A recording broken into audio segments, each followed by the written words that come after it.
Bawat paglubog ng araw ay may magandang kinabukasang naghihintay. Panibagong araw na may dalang pag-asa. Pag-asa upang matuto at gaya ng halaman ay lumago.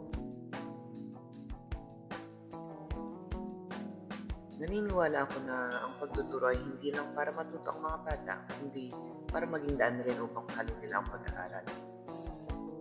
Bilang guro sa hinaharap, naniniwala ako na ang edukasyon ay isang makapangyarihang kasangkapan na magagamit natin upang baguhin at pagandahin ang ating lipunan.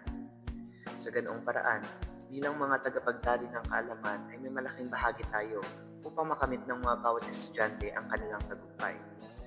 Tayo bilang mga guro ay maaaring makatulong hindi lang upang magbigay at magbahagi ng kaalaman, kundi upang magbigay impluensya sa bawat mag-aaral upang maging matalino sa lahat ng bagay at upang maging daan para mahalin nila ang pag-aaral. Naniniwala ako na hindi lamang dapat mga akademikong kahusayan ang mahubog sa mga estudyante, kundi pati ang kanilang kasanayan at kagalingan na maaari nilang magamit sa hamon ng tunay na buhay. Bawat estudyante ay may kanya-kanyang galing at talento na may pakikita sa lahat at nais kong mahubog ang kanilang sarili sa loob ng aking klase sa pamamagitan ng pagbibigay ng mga gawaing nararapat at akma sa kanilang hilig. Aalalay sa bawat hakbang na kanilang gagawin, madapaman ay nakahandang tumulong upang makabangon muli at higit sa lahat ay gumagabay tungo sa kanilang tagumpay. Naniniwala rin ako na ang bawat isa ay may sariling panahon ng pagkatuto at pag-unlad. Kinakailangan lamang ng sapat na oras at panahon upang makita ang resulta nito. Nais kong matuto ang aking mga estudyante sa paraang sila ay komportable.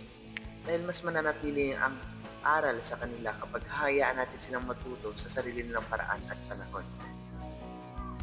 Gusto ko ring magkaroon sila ng silid-aralan na nagpapakita ng inklusibo at may respeto at suporta sa isa't isa kung saan malaya nilang may makikita ang kanilang tunay na sarili.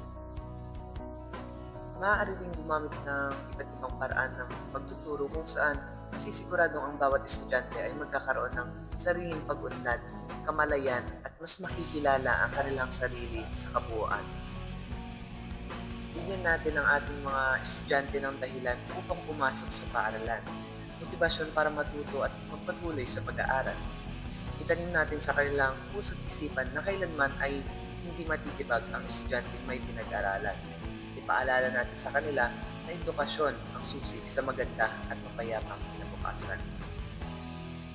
Umaangkla ang aking filosofiya nito sa teaching philosophy na humanism, kung saan ito ay nakasentro sa pagkatuto ng mga estudyante, hindi lang sa pang-akademiko kundi sa kanilang sarili mismo at upang gisingin ang alab sa kanilang puso na matuto at mag-aral.